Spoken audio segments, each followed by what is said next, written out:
Passons maintenant à la question B. Alors, dans cette question, il va falloir calculer la limite en plus l'infini de f de x moins 1 plus x. Ensuite, de conclure à partir du résultat obtenu. Alors, calculons d'abord l'expression f de x moins 1 plus x. Alors, f de x moins 1 plus x, c'est tout simplement égal à e de x plus 1 sur e de x moins ln de 1 plus e de x moins 1 plus x. Alors, ça donne exponentielle de 1 plus e de x moins ln de 1 plus e de x moins 1 plus, alors le x, on va l'écrire sous la forme ln de e de x. Alors, on va faire un regroupement. On va regrouper l'élément exponentiel de x sur 1 plus e de x avec la valeur moins 1. Donc, e de x sur 1 plus e de x moins 1 plus, alors on met d'abord ln de e de x, et maintenant moins ln de 1 plus e de x. On réduit au même dénominateur, ça donne e de x, alors 1 fois 1 avec le signe moins, on trouve moins 1. Exponentielle de x fois moins 1, c'est moins exponentielle de x sur 1 plus exponentielle de x plus. Alors ici, on a la forme ln de a moins ln de b. Alors ça donne ln de a sur b. Alors ceci dit, la limite, lorsque x tend vers plus l'infini de f de x moins 1 plus x,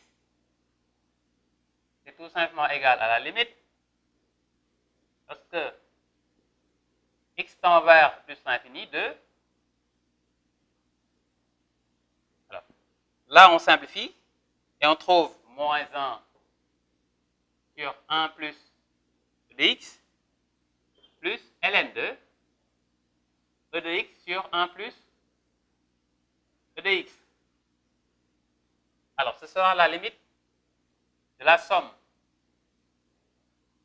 C'est la limite de x tend vers plus l'infini du premier élément, c'est-à-dire moins 1 sur 1 plus e de x, plus aussi la limite de x tend vers plus l'infini de ln de e de x sur 1 plus e de x. Alors pour cette limite, on trouve le résultat directement. Pourquoi? Parce que en plus l'infini, 1 plus e de x tend vers plus l'infini, on aura moins 1 sur infini et ça donne 0. On va passer au calcul de la limite en plus l'infini maintenant de ln de e de x sur 1 plus e de x. Alors limite lorsqu'il tend vers plus l'infini de ln de e de x sur 1 plus e de x. Alors ce qu'on va faire ici, c'est d'utiliser un changement de variable. Alors soit grand x est égal à e de x sur 1 plus e de x. Alors si l'ancienne variable petit x tend vers plus l'infini, la nouvelle grande x, alors ici, si petit x tend vers plus l'infini, alors on va essayer de réécrire ça. On a exponentielle de x sur 1 plus e de x, c'est e de x sur, alors ici on met e de x en facteur, il va rester 1 sur e de x plus 1. Alors c'est e de x sur, on simplifie, ça donne 1 sur e de x plus 1. Et en plus l'infini, 1 sur e de x va tendre vers 0. Et comme résultat, on trouvera 1 sur 1. Et 1 sur 1, c'est 1. Donc si la petite variable tend vers plus l'infini, la grande va finalement tendre vers 1.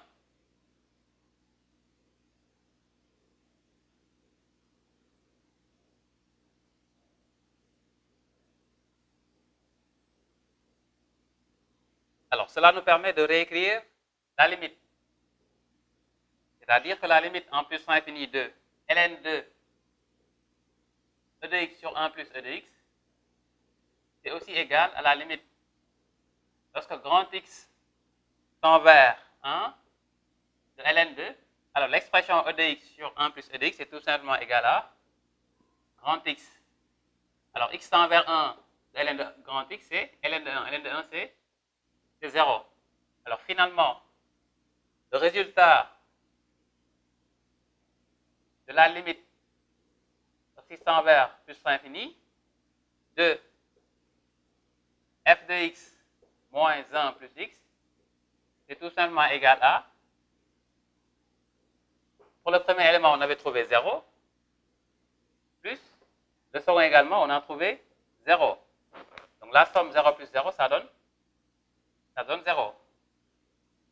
On réécrit ça. Donc la limite lorsqu'x tend vers plus l'infini de f de x moins 1 plus x, c'est tout simplement égal à 0. Alors, on reconnaît un peu cette approche dans le cours. C'est-à-dire que c'est tout simplement la limite lorsqu'x tend vers plus l'infini de f de x moins l'expression de la forme ax plus b. Et comme résultat, on trouve 0. Alors, si on a une telle situation, on dit que, tout simplement, que la droite d'équation y égale à ax plus b et une asymptote oblique. Alors, on va utiliser cette analogie pour déterminer la valeur de y. Alors, nous allons réécrire l'expression f de x moins 1 plus x sous la forme f de x moins, entre parenthèses, ax plus b. Alors, réécrivons. Donc, c'est la limite lorsqu'x tend vers plus l'infini de f de x moins 1 plus x. Alors, c'est la même chose de dire limite lorsque x tend vers plus l'infini de f de x. Alors, on va faire apparaître le signe moins, placer une parenthèse. Ce qu'on va faire, c'est de changer tous les signes. Alors, moins 1, ça devient 1, plus x, ça devient moins x. Et comme résultat, on a trouvé 0. Donc,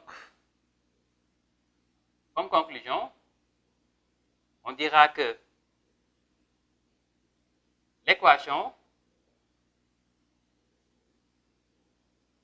delta y est égale à 1 moins x est tout simplement une asymptote oblique à la courbe CDF.